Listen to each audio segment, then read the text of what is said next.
I would hope that I don't have to explain to my audience that stocks are bad, and yet here we are.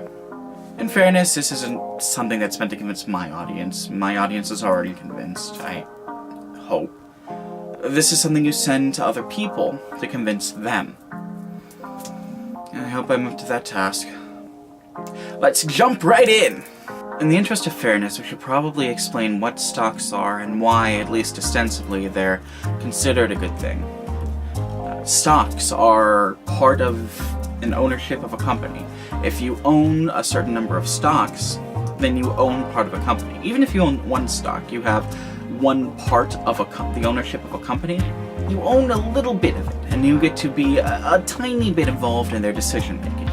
Stocks are also worth money, because if you own part of the company, then you are entitled to part of the company's profits. Some people would argue that this is a good thing, because it means that wealth from these giant corporations can be shared around, but I'll get to that. It also, at least ostensibly, ensures that corporations are held more accountable to public scrutiny. Because anybody can own shares, anyone can buy a share, or find someone who owns shares and have them petition the company on their behalf.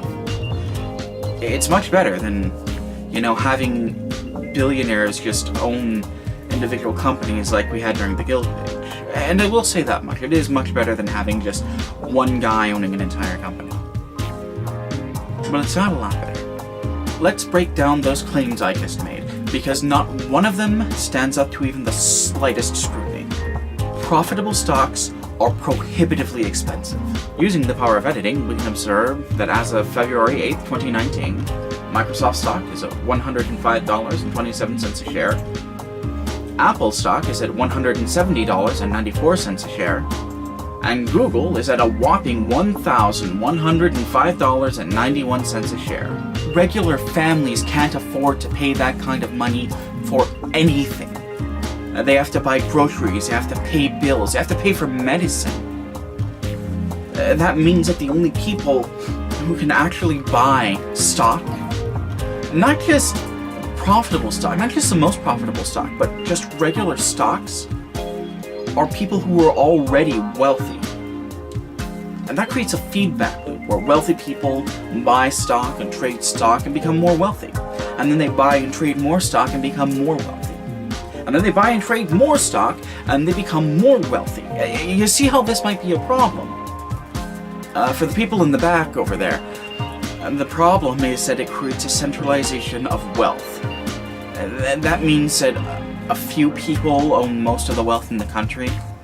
I don't think anyone can rationally dispute that. Some people might dispute whether or not it's a good or bad thing, but I don't think people can dispute that fact. Second, and more worryingly, it ensures that these corporations are only held accountable to a wealthy, let's call them a shareholding class. They're not available for public scrutiny. These corporations, their only motive is profit, and their only motive is profit because they have to please the shareholders who only want more money. But that's a topic for another video. Now a skeptical person might say, "Oh Ron, you're making all these claims, you don't have any numbers to back you up." I do. This article by the Washington Post, titled "Companies' Pursuit of High Profits is Making the Rich Richer at Everyone Else's Expense," this talked about exactly what I'm describing. Not only that, but they bring up several other points that I didn't think of. They give an example of a family having a diabetic member who has to have insulin, and whether or not they have stock in a company that manufactures insulin. The money from those stocks does not cover the cost of the insulin that they have to buy or die. They also put numbers to the claims that I'm making. A little over 50% of households in the US own stocks. In spite of that, only the top 20% of households in the US own the lion's share of equity in the US.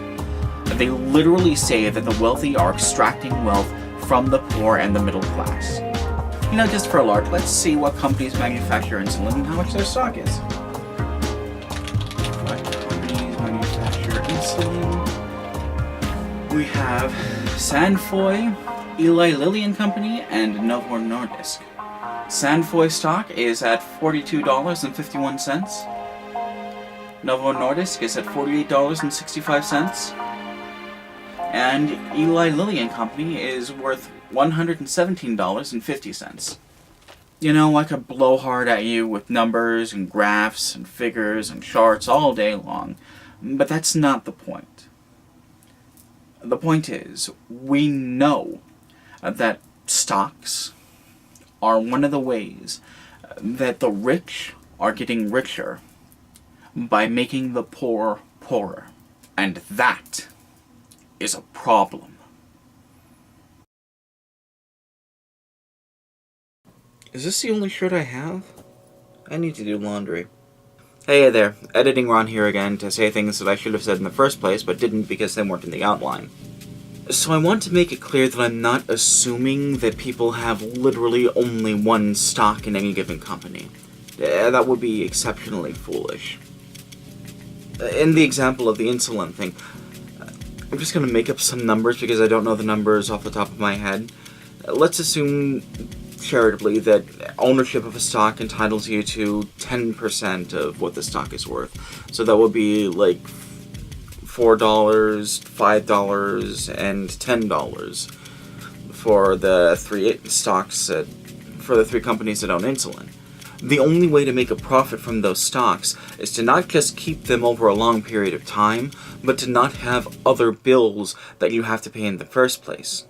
When the article says that having shares in the stock does not compensate for having to buy insulin, they mean that the profit from the stock isn't paying for the insulin, meaning that people are not just paying for the stock, but they're paying for the stock and they're still giving money to the people who own the stock. That's a transfer of wealth. I'm not going to speak for anyone else, but I know that I was raised with the belief that if you have the power to make the world a better place, then you do that as much as you can. And it seems that even if it's not intentional, all this fucking hoarding of wealth and resources that people are doing is also doing indescribable harm to a lot of people. But I'll go into that later. I don't have a whole lot else to say, so yeah. The title of the next video is The Legitimacy of Democracy, and it's about how when you have rich people in charge of things, it creates a bad situation. I hope to see you there. Take care of yourselves, alright?